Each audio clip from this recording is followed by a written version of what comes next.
Good morning, student. Mention the class work number 53. Mention the date on your page. Open your books. Student, अब इस chapter में हम लोग पढ़ रहे थे आर्बिट्री रूल, मनमाना जो रूल माना जाता था ब्रिटिशर्स द्वारा, आर्बिट्री कॉलोनियल लॉ द्वारा चलाया गया था, सैलिटेशन एक्ट और 1817। उसके अलावा भी अनदर एग्जाम्पल था ब्रिटिश आर्बिट्री नेस का was the Rowlatt act which allowed the Britisher government to imprison people without due trial। बिना सही प्रयास को करे बिना गवर्नमेंट कर लेती थी, बंदी बना लेती थी लोगों को trial. Indian national including Mahatma Gandhi were vehement is their opposition to royal bills despite the large number of protest. बहुत ज़्यादा विरोध किया गया रॉलेट एक्ट का, कमिंग टू इफेक्ट जो इफेक्ट में आया था 10 मार्च 1919 में। In Punjab protest against this act continued quite actively. On April 10 अप्रैल में टू लीडर्स जो थे मूवमेंट के, doctor Satyapal and doctor Saifuddin इस्लाह were arrested. उनको अरेस्ट किया गया to protest these arrest. Public meeting was held. Public meeting बुलाई गई जलियांवाला बाग में 13 अप्रैल में अमृतसर।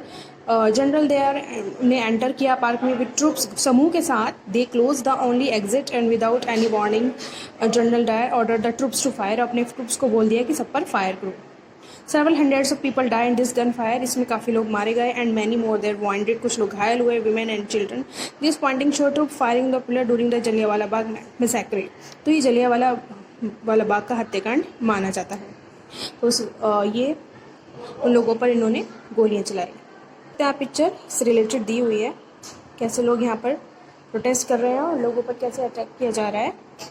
यहाँ पर सेकंड पैराग्राफ में इंडियन नेशनलिस्ट जो भारतीय राष्ट्रवादी थे बिगेन, उन्होंने प्रोटेस्ट यानी विरोध करना शुरू किया एंड क्रिटिसाइजिंग आलोचना करनी शुरू की आर्बिट्री यूज़ ऑफ अथॉरिटी, जो अथॉरिटी द्वारा आर्बिट्री यूज़ किया जा रहा था बाय द ब्रिटिशर्स के द्वारा। They also begin fighting for greater equality. वो एक समानता के लिए भी लड़ रहे थे, फाइट कर रहे थे। Wanted to change the idea of law, और कानून का आइडिया चेंज करना चाहते थे, idea of law from a set of rules, नियम द्वारा, that they were forced to obey to laws including ideas of justice।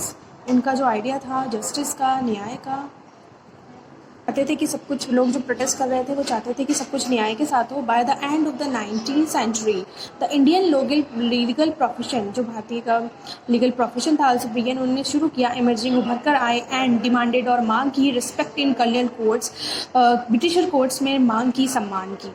They begin to use law to defend, उन्होंने law का यूज़ किया to defend, अपने बचाव के लिए, the legal rights of the Indians.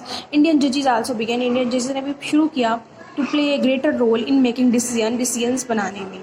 Therefore there were several ways in which Indian played a major role in evolution, जो evolution में Indians ने भी बहुत मुख्य भूमिका निभाई। इवोल्यूशन यानी क्रमिक विकास के लिए। The rule of law during colonial period के समय। With the adoption of the constitution, संविधान के अडोप्शन के साथ, this document serve as foundation on which represented begin making law, की जो प्रतिनिधि वो उन्होंने शुरू किए थे मेकिंग कानून, लॉज बनाने कंट्री के लिए। एवरी ईयर आवर रिप्रेजेंटेटिव, हर साल हमारे प्रतिनिधि क्या करते हैं, पास करते हैं several new laws as well as revise existing, जो पुराने होते हैं, इन जो पहले से के होते हैं, सॉरी, इन योर अमेंडमेंट, जो बदलाव होता है एक्ट। तो इन योर क्लास 6 की बुक में आपने पढ़ा है, you read about Hindu succession amendment, यानी हिंदू उत्तराधिकार बदलाव के बारे में एक्ट जो 2005 में चलाया गया था। According to this new law, इस लॉ के अनुसार sons, daughter and their mother can get equal share, सबको शेयर किया जाएगा परिवार में बराबर का, प्रॉपर्टी में हिस्सादार बनाया जाएगा, इक्वल शेयर की जाएगी property. Similar new laws have been enacted to control pollution, provide employment, और कुछ ऐसे नए कानून बनाए गए जो कंट्रोल करें पॉल्यूशन, प्रदूषण को, एम्प्लॉयमेंट प्रोवाइड करें, एम्प्लॉयमेंट यानी रोजगार, एम्प्लॉयमेंट का मतलब रोजगार प्रोवाइड करें। How do people came to think propose a new law is necessary, तो लोग ये सोचते हैं कि बहुत ज़रूरी होते हैं नए नियम, नए कानून। You will read more about next section में आप इसके बारे में भी पढ़ेंगे। तो ये पैराग्राफ दोनों आपस में सिमिलर नहीं है, काफ़ी अलग हैं। तो यहाँ तक आपको सिर्फ एग्जाम्पल के लिए बताया गया था कि इस पैराग्राफ में आर्बिट्रेरी रूल था। तो इसके बाद फिर आज़ादी के बाद फिर हमारा संविधान बना, उसके बाद उसमें नए कानून बने और उसके बाद 2005 में क्या बदलाव हुआ, तो नए नए लॉज। ये सिर्फ चैप्टर है आपका लॉज के ऊपर। अब जो नेक्स्ट टॉपिक है हम नेक्स्ट वीडियो में पढ़ेंगे। Thank you so much student.